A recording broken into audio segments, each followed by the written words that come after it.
Oke, bismillahirrahmanirrahim. Assalamualaikum warahmatullahi wabarakatuh. Waalaikumsalam warahmatullahi wabarakatuh. Pak Desta, Bu Aziza yang saya hormati, hari ini insya Allah kita berkumpul untuk belajar latihan terkait coach and coaching. Yang pertama dalam coach atau coaching itu insya Allah ada 3 hal, yaitu pra-supervisi, kemudian observasi, yang ketiga adalah pasca supervisinya. Nah, untuk pra-supervisi ini sendiri ada 4 bentuk, kemudian di observasi nanti juga akan ada bagaimana seorang pengamat untuk mengobservasi coach agar lebih baik, kemampuan mana yang mau ditingkatkan. Yang terakhir pasca observasi, yaitu melihat tindak lanjut apakah coach ini sudah berhasil menerapkan apa yang ingin ditingkatkan. Nah, sekarang ini apa sih yang ingin ditingkatkan dari Bu Aziza untuk ketika sebagai coachnya? Oke, terima kasih Pak. Jadi nanti ketika saya jadi coach, saya akan meningkatkan keterampilan, kemampuan untuk menggali pertanyaan berbobot dari coach. Kalau Pak Desta sendiri? Saya ini Pak, pengen mengembangkan keterampilan mendengarkan Pak. Jadi pengen mendengarkan itu lebih baik. Susah sekali saya mendengarkan dengan baik Pak. Ada yang mana? Yang spesifiknya yang mana Pak Desta? Saya kadang-kadang itu ini Pak, langsung judgement, memberikan label itu Pak. Jadi tiba-tiba di otak saya itu muncul ide, solusi. Akhirnya saya seperti terkesan memotong pembicaraan si coachingnya itu Pak. Memotong pembicaraan, memberikan solusi dari saya sendiri tanpa mendengarkan dulu apa maksud si coachingnya di sini.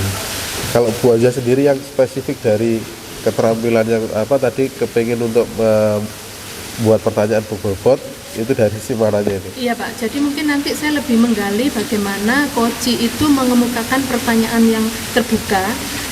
Saya mengemukakan pertanyaan yang terbuka, kemudian coachingnya menjawab berdasarkan pengalaman yang ia lakukan. Nah, selama ini kan saya menanyakan mengapa itu dilakukan, jadi kan itu lebih ke alasan jawabannya. Nah, jadi nanti saya menghindari itulah, atau pertanyaan yang tertutup iya dan tidak yang jawabannya sudah belum, seperti itu. Sekarang kalau Bu Aziza sebagai coach, indikator keberhasilan yang menurut Bu Aziza tadi bisa membuat pertanyaan berbobot seperti apa? Nah, jadi gini Pak, nanti indikator ketika nanti seorang coach itu mampu dia mengeksplor potensi-potensi apa yang ada dalam dirinya setelah saya memberikan pertanyaan-pertanyaan berbobot sesuai dengan kapasitasnya. Gitu ya? Iya. Kalau dari Pak Desta, indikatornya? Nanti Pak, si coach itu bisa menyampaikan solusinya sendiri Pak, bukan dari saya, jadi dari si coachnya itu sendiri. Itu insya Allah nanti kita langsung coba latihan bagaimana Bu Aziza sebagai coach, Pak Desta sebagai coachnya. Nah, nanti saya yang mengamatinya.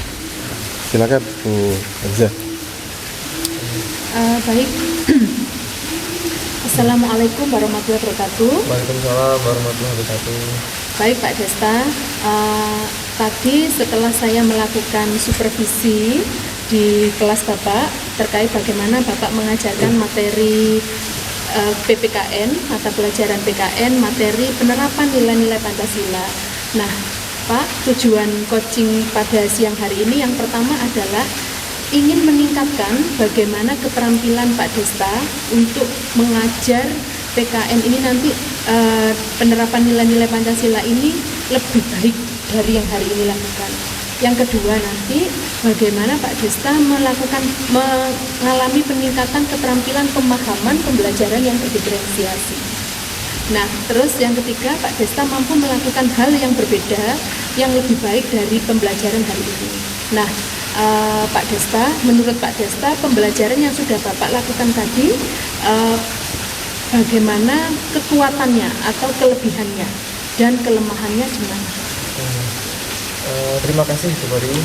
Kalau tadi itu saya memberikan pembelajaran dengan ceramah, metode ceramah. Kelebihannya menurut saya itu materi bisa tersampaikan dengan baik ke anak-anak Bu. Jadi anak-anak bisa memahami materi dengan baik kalau ceramah itu. Tapi kekurangannya menurut saya jadi kurang menarik Bu. Jadi anak-anak itu cepat bosan, cepat jenuh gitu kalau di kelas. seperti itu sebenarnya. Nah, tadi saat pembelajaran Pak Desta mengalami permasalahan seperti apa? Ini Bu, di awal anak-anak masih antusias, Iya. tapi di tengah, di akhir itu sudah banyak yang mulai bosan, ada yang mengantuk, ada yang tolak-tolak kanan kiri, tidak fokus pada materinya. Menurut Pak Desta, kenapa apa yang menyebabkan mereka sudah tidak fokus, tolak-toleh dan ngantuk? Setelah pembelajaran tadi, saya berpikir bahwa metode ceramah itu kurang menarik untuk siswa ini. Jadi anak-anak bosan itu kalau menurut saya. Oh gitu ya. Nah, kalau menurut Pak Desta lagi, bagaimana solusi untuk menangani bahwa permasalahan anak-anak bosan, anak-anak tidak fokus dan mengantuk ini, solusinya menurut Pak Desta seperti apa? Nah, saya tadi sempat kepikiran Bu, untuk materi berikutnya saya kepikiran coba dengan metode yang lain atau model yang lain Bu. Mungkin dengan bermain peran atau jigsaw gitu, agar anak-anak tidak hanya mendengarkan tapi juga aktif, jadi berkeliling kelas itu mungkin lebih menarik untuk siswa mungkin. Oh ya. Jadi kalau misalnya nanti anak-anak melakukan pembelajaran ini, dia memperoleh produk, kemudian materi yang sampaikan Pak Desta itu dengan bervariasi gitu, Pak Desta sepakat tidak bermacam-macam? Ada nanti misalnya karena ini nilai-nilai Pancasila ya, ada yang Pak Desta melalui video, kemudian ada yang tag, kemudian ada yang bermain peran. Setuju nggak Pak? Iya Bu, nanti juga ada seperti itu Bu, untuk memfasilitasi diferensiasi Bu ya. Oh iya. Nah, jadi ada yang buka video, teks, biar anak-anak nggak jenuh juga kalau hanya mendengarkan mungkin bosan juga. Terus memfasilitasi hanya satu itu aja Bu ya, kayak belajar ya kalau itu. Iya, iya. Nah, kemudian Pak Desta, rencana Bapak ketika nanti mau menerapkan ini, siapa yang akan ajak Bapak untuk berkolaborasi? Nah, berarti ini Bu, di awal nanti saya coba berkolaborasi dengan guru BK di sekolah Bu. Oke. Saya tanya dulu mungkin gaya belajarnya anak-anak di kelas A itu seperti apa. Ya. Setelah saya tahu datanya, kemudian menyiapkan pembelajaran itu seperti itu Bu. Kemudian, mungkin bisa juga kolaborasi dengan guru yang serumpun Bu. Kalau PPKN mungkin dengan IPS, guru IPS bisa. kayak gitu ya. Iya. Jadi ada tim teaching gitu ya Pak? Iya. Nah, kira-kira Pak Desta ini nanti melakukannya kapan Pak? Saya coba mungkin di bab berikutnya, berarti minggu depan Bu. Minggu depan ya, sekitar tanggal 12 Desember nih.